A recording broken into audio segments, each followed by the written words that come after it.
January 30th, 1943, near Phi Pass in Tunisia. The steel shell of his helmet pressed down as Unafik Klaus Richter peered through the commander's cupeller of his Panzer III, watching American soldiers work to dig in among the rocks ahead. The low sun stretched shadows over the desert, and dust plumes rose where the Americans labored with entrenching tools. These Americans carry only rifles and metal tubes on their shoulders, he thought. What sort of anti-tank pieces could those be? They can't possibly threaten real German armor. Those words, spoken to his gunner minutes before, would soon prove to be the opening mistake in a string of deadly misjudgments. Behind him, 5 more tanks from the 21st Panzer Division rolled forward, their treads throwing up the fine sand that had plagued both sides since combat began in North Africa. The division, reconstituted after its ruin at El Magna, was filled with veterans who had fought across Poland, France, and the Western Desert.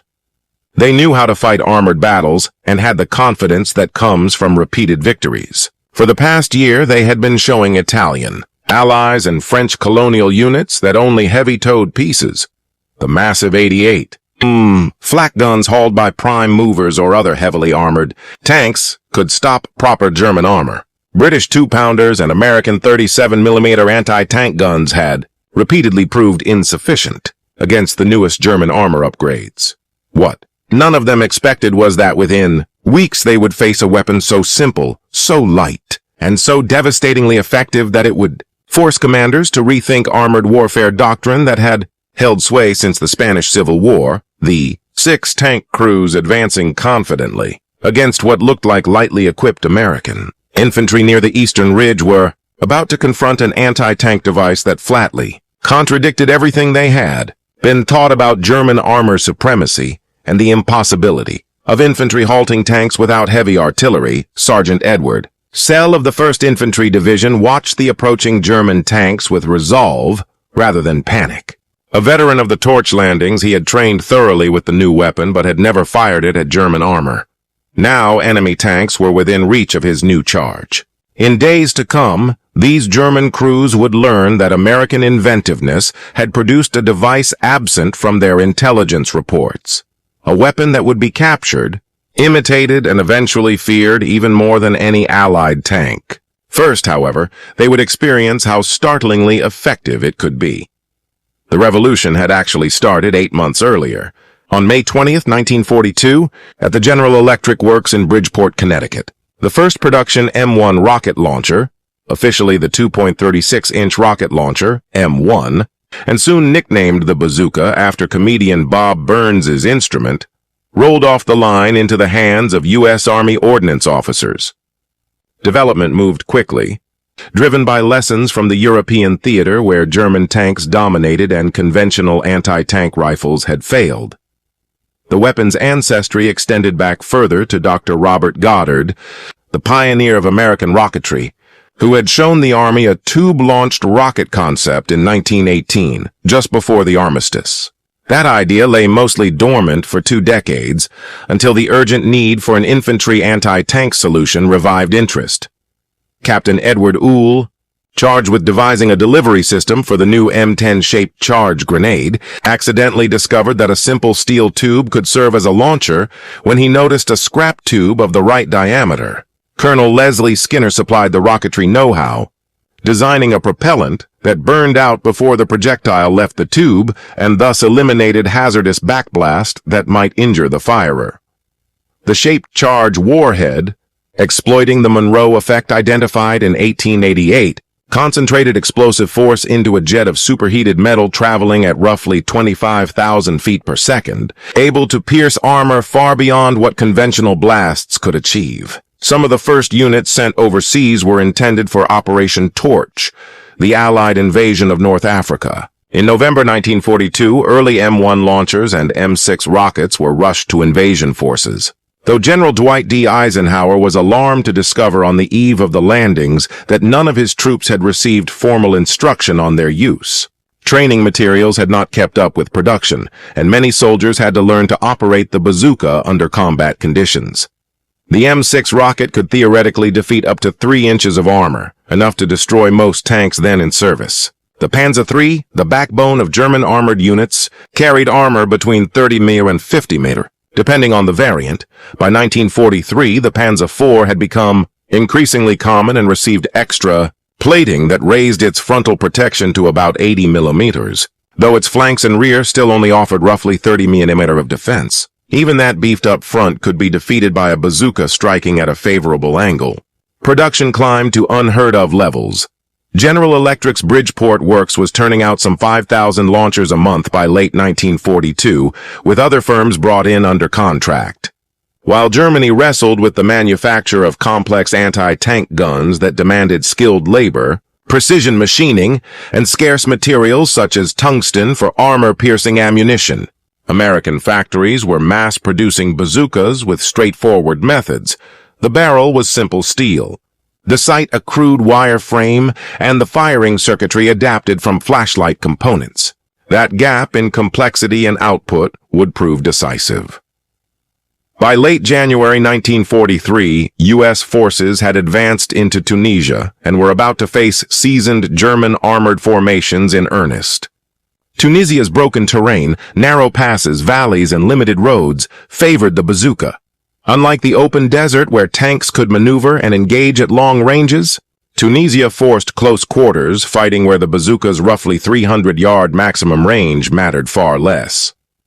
The 21st Panzer Division, veterans of the Africa Corps, regarded the American units with professional skepticism. Word of American inexperience reached them, and German commanders expected to rout green troops at Kasserine as they had before. That expectation would be overturned far sooner than they anticipated. On February 14, 1943, German forces launched an assault at Sidi Buz as part of Operation Fring's Wind, Spring Wind, intended to drive American units back through the mountain passes and, if possible, seize the supply base at Tebessa, Hedman. Wilhelm Koenig of the 10th Panzer Division led his company forward with confidence. His Panzer IV, fitted with an upgraded 50mm frontal plate and a long-barreled 75mm L-43 gun, was among the premier tanks in North Africa. The gun could defeat any Allied tank at combat ranges, and the armor had stood up to British 2-pounders and American 37mm pieces. The Americans ahead appeared to possess only infantry weapons. The morning assault began favorably for the Germans. Combat Command A of the lead armored division was scattered and unprepared.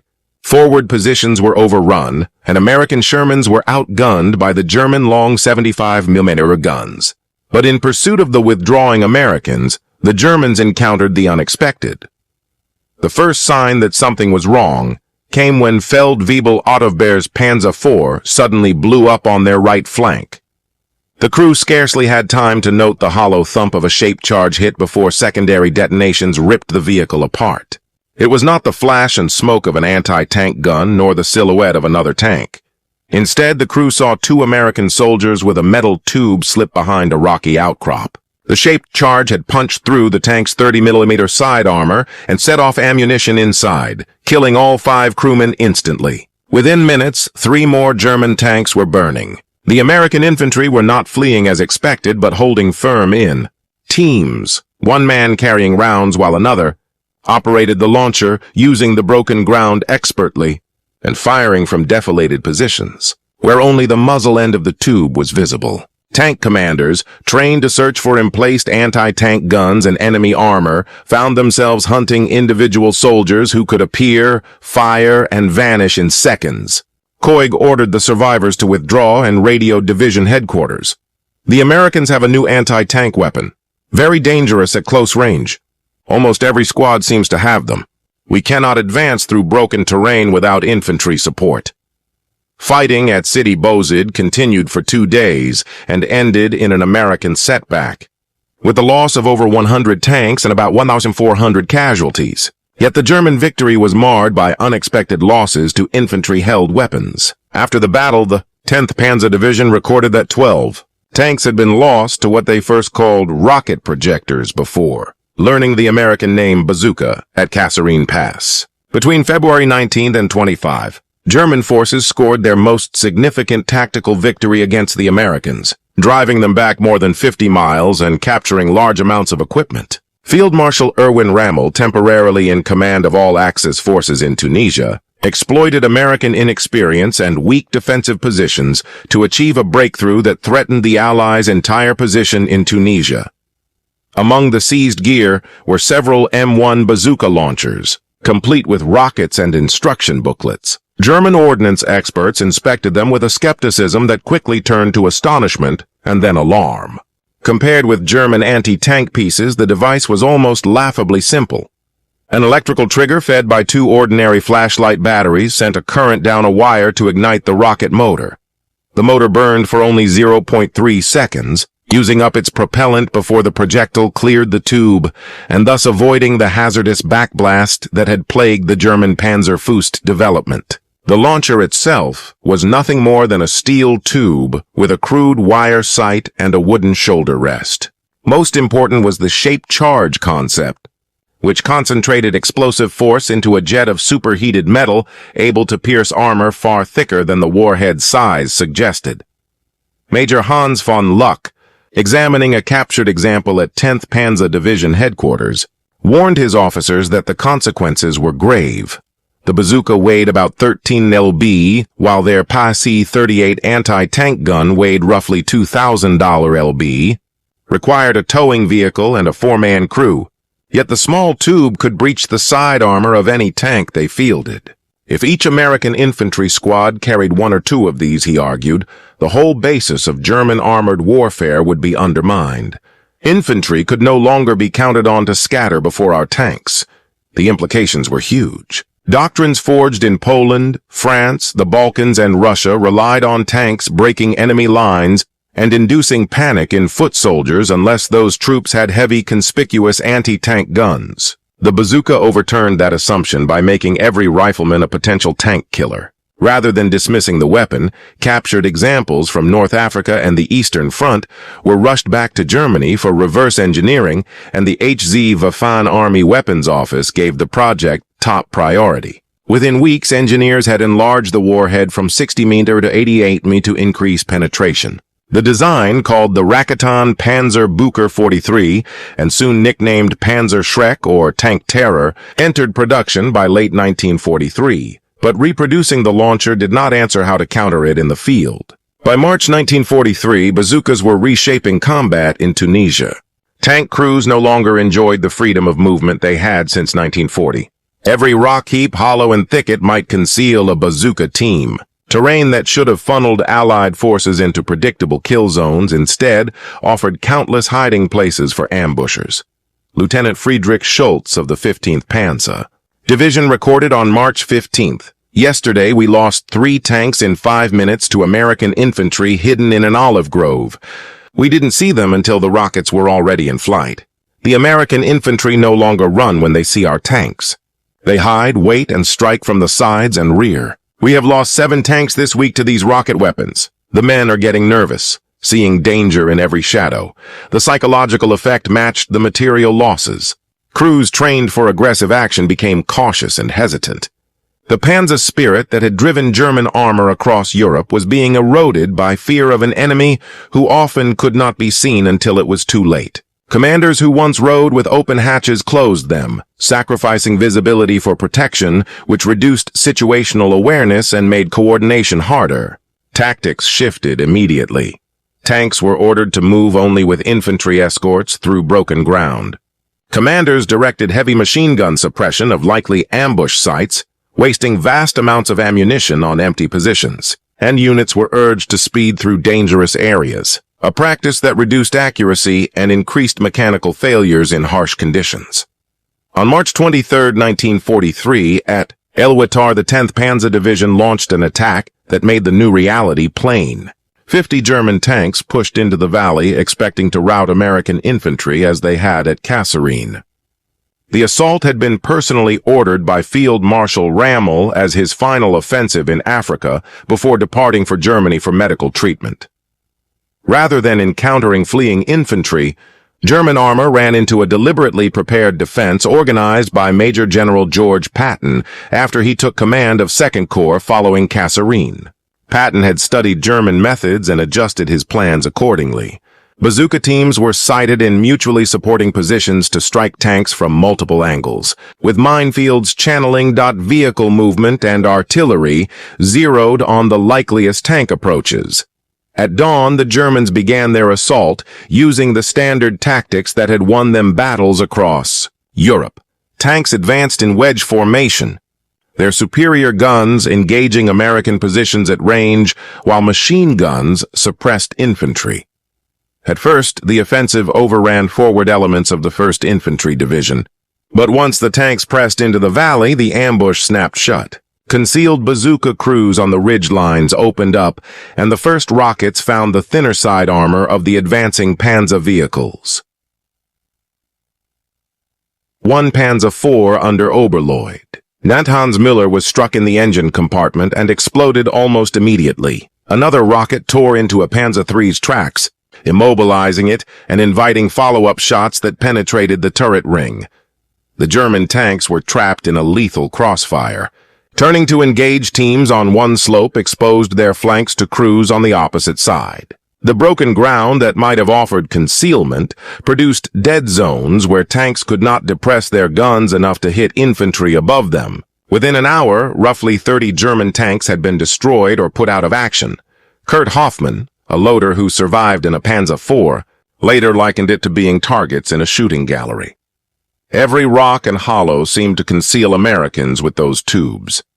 You'd see a flash, hear the rockets whoosh, and then another tank would be burning. They couldn't hold still to aim properly, couldn't advance through minefields, and any retreat risked exposing vulnerable rear armor. It felt hopeless. The attack collapsed, and German forces withdrew, leaving wrecked tanks scattered through the valley. The engagement proved that well-handled bazooka squads could stop a German armored thrust without heavy anti-tank guns or tank support. Colonel Wilhelm Ritter, captured after his command tank was disabled, told interrogators that the bazooka had changed the game. Their tactics assumed tanks would be stopped only by other tanks or heavy guns that could be located and destroyed. But now any American soldier could be a tank killer. A dug-in infantry squad armed with these weapons could be deadlier than a battery of anti-tank guns. The scale of production was staggering. By spring 1943, U.S. factories were producing about 5,000 launchers a month. Nearly every American rifle company in North Africa was issued 9 bazookas, roughly 1 per squad, giving infantry commanders an organic anti-armor capability. German intelligence estimated over 8,000 bazookas were deployed in Tunisia by April 1943. German countermeasures grew increasingly urgent and elaborate. Steel side skirts, originally intended to blunt Soviet anti-tank rifles, were welded to tanks to create standoff that would detonate shaped charges before they hit main armor. These skirts, however, widened tanks, hampered movement through narrow streets and mountain passes, and added weight that raised fuel consumption and mechanical strain. Vision ports were fitted with extra armored shutters that could be closed in combat but severely restricted sight. Concrete blocks and sandbags were piled around turrets, giving tanks an improvised, almost ramshackle appearance that contrasted with their former lines. Wire mesh screens were welded over engine decks to pre-detonate rockets before they could penetrate thinner top armor. Infantry escorts became mandatory for all tank movements, slowing advances to a crawl and complicating coordination while exposing the accompanying foot soldiers to artillery and machine gun fire the tanks had once suppressed. The combined arms tactics that had delivered past victories now felt clumsy and defensive. In April 1943, newer bazooka variants appeared on the battlefield. The M1A1, firing an improved M6A1 rocket, solved many of the reliability issues that had plagued the early M1. The redesigned rocket featured sturdier electrical contacts, a propellant less affected by temperature extremes, and a reworked warhead that detonated more reliably on impact. German tank crews noticed the improvement at once. Misfires became rarer and ambushes more deadly. The M9 bazooka began to appear with a magneto-powered firing system that removed the problem of dead batteries. Its tube broke down into 2 pieces for easier carrying, a useful feature for airborne units. The M6A3 rocket fixed the tendency to glance off sloped armor by using a rounded nose that gripped angled plates, making hits on sloped surfaces far more effective. Major General Ernst Müller, commanding elements of the 15th Panzer Division, quickly issued new standing orders that reflected how thoroughly armored tactics had been upended. No tank will move without infantry protection. All movement in covered terrain will be executed at maximum speed. Suspicious terrain must be suppressed with machine gun fire before advancing. Tanks will not pursue enemy infantry into broken ground. When attacking positions, one vehicle will lay down suppressive fire while others close. Under no circumstances shall tanks enter towns or forests without full reconnaissance. The Tunisian campaign reached its climax in May 1943 as reinforced. Resupplied Allied forces launched Operation Vulcan to destroy the remaining Axis units trapped in an ever-shrinking pocket around Tunis and Bizerte. German tank crews, exhausted and short of fuel and ammunition, found themselves fighting defensive battles against opponents growing bolder with bazookas every day. Unteroffizier Hans Bergmann of the Hermann Göring Division wrote to his wife on May 8th that the Americans were no longer the green troops from Kasserine. They had learned to use their rocket weapons with deadly efficiency. He described watching a single American soldier knock out 2 tanks by firing, relocating, and firing again before they could react. Men who once dominated the battlefield now cowered inside armor that offered no guarantee of safety. Final surrenders came on May 13, 1943, when over 250,000 Axis soldiers were taken prisoner and the remnants of the Afrika Korps were captured. Among the materiel seized were numerous German tanks fitted with improvised armor, clear evidence of frantic attempts to blunt the bazooka threat. The bazooka's influence spread beyond Tunisia. Reports from the Eastern Front showed Soviet units, supplied under Lend-Lease, employing launchers effectively against German armor. What had seemed a minor curiosity when first captured was now understood as a fundamental shift in infantry versus tank dynamics. In Sicily in July 1943, the bazooka achieved what German tankers had thought impossible. Near Gela, an M1A1 operated by Private Robert Stevens of the 1st Infantry Division struck a Tiger I by sending a rocket through the driver's vision slit. The Tiger's frontal plates, up to 100 mm thick, were considered invulnerable to anything short of the heaviest guns, and the 88 mm could engage at ranges beyond 2,000 meters. Yet at under 50 meters, the bazooka found a tiny vulnerability. The shaped charge jet pierced the vision block, sprayed molten metal into the driver's compartment, and detonated hull stowage, destroying the tank. The incident sent shockwaves through German armored units and prompted emergency modifications, additional armor around vision slits, wire mesh screens to pre-detonate rockets, and concrete blocks over exposed areas. But those fixes further reduced visibility and added weight to tanks already suffering mechanical problems.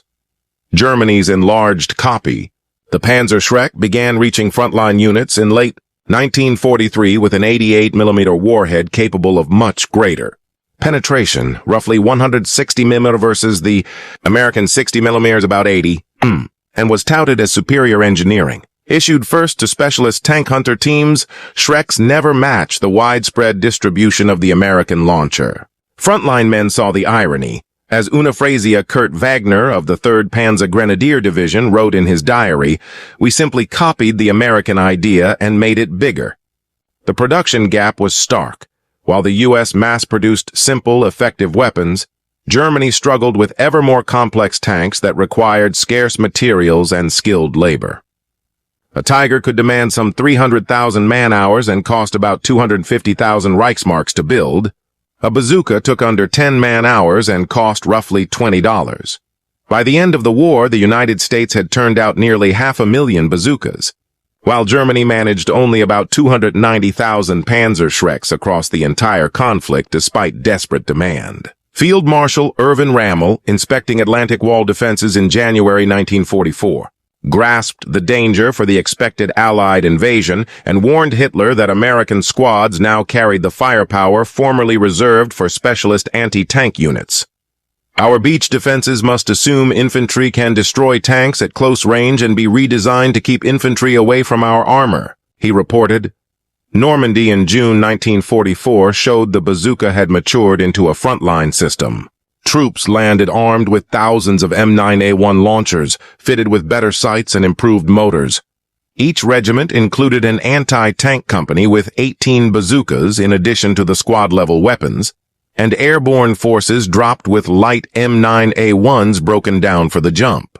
German coastal troops expecting light small arms instead faced infantry with unprecedented anti-tank reach. The 21st Panzer Division, the same formation that first met bazookas in Tunisia, mounted a counterattack on D-Day afternoon, but was halted not by Allied armor, most of which had not yet arrived, but by British and American infantry with patates and bazookas. In Normandy's hedgerow country, the bazooka was especially lethal. The ancient earthbanks and dense hedges created a patchwork of small fields that made ideal ambush sites. Tanks funneled into narrow lanes between hedges became easy targets for teams concealed in the vegetation. Panzer Commander Hetman Ernst Zimmermann wrote in July that they could no longer operate freely. Every hedge might hide death, and his unit lost more tanks to rocket weapons than to enemy armor. By August 1944, infantry anti-armor weapons were causing more tank losses than opposing tanks in several sectors. German war diaries noted bluntly that infantry anti-tank arms had become one of the chief threats to armored formations, and that traditional tank superiority could no longer be assumed. Over the course of the war, the share of German tanks lost to infantry weapons rose dramatically, climbing from only a few percent in 1940 to a majority by the end of the conflict. New American designs kept arriving. The M18 recoilless rifle entered service in late 1944, offering heavier penetration with lower weight, and the M20 Super Bazooka with an 89mm warhead was in development to defeat any remaining German armor. During the Ardennes offensive in December 1944, Germany's last major Western armored push, bazooka teams played a key defensive role, stopping spearheads in critical spots, holding back attacks long enough for reinforcements at places like St. Fifth, and allowing surrounded paratroopers at Bastonia to destroy tanks attempting to force their way in. By early 1945, the change was complete. Crews who had once driven boldly now crawled forward, constantly watching for the flash of a rocket. Tanks that had embodied offensive warfare were increasingly used as mobile anti-tank guns supporting infantry, their role reversed. As American columns entered Germany in March 1945, they met Volkssturm units, old men and boys, armed with captured bazookas and panzerfauste. The device that had seemed trivially simple in 1943 had become a last-ditch shield. Those 6 tanks of the 21st Panzer Division that had advanced toward American positions near Fed Pass on January 30, 1943, symbolized a long-standing German armored dominance built on experience and engineering. Within months, that dominance evaporated, not because of superior Allied tanks, but because of a crude steel tube that embodied American practicality and industrial power. Unteroffizier Klaus Rich, who had dismissed the metal tubes American infantry carried, was killed when a bazooka team destroyed his tank near Gafsa in March 1943. The letter found on his body warned that the Americans had changed the rules of war, that every infantryman was now an enemy, and that tanks which once made them masters of the battlefield had become steel coffins. The lesson endured. Arming every soldier as a tank killer can defeat a force that depends on tanks alone. German crews were overwhelmed not merely by a single weapon, but by a system that could conceive, manufacture, and distribute that weapon in numbers they had never imagined. Their story proves that no military advantage is permanent, and that innovation can arise from the most unexpected places. The shift from hunter to hunted happened in less than 6 months in North Africa. Yet its consequences reshaped armored warfare permanently. Every subsequent infantry anti-tank missile system traces its conceptual roots to that simple steel tube first carried by American soldiers in 1942. The bazooka showed that in conflict, adaptability often outlives brute strength, and that industrial ingenuity can democratize lethality and rebalance the relationship between infantry and armor.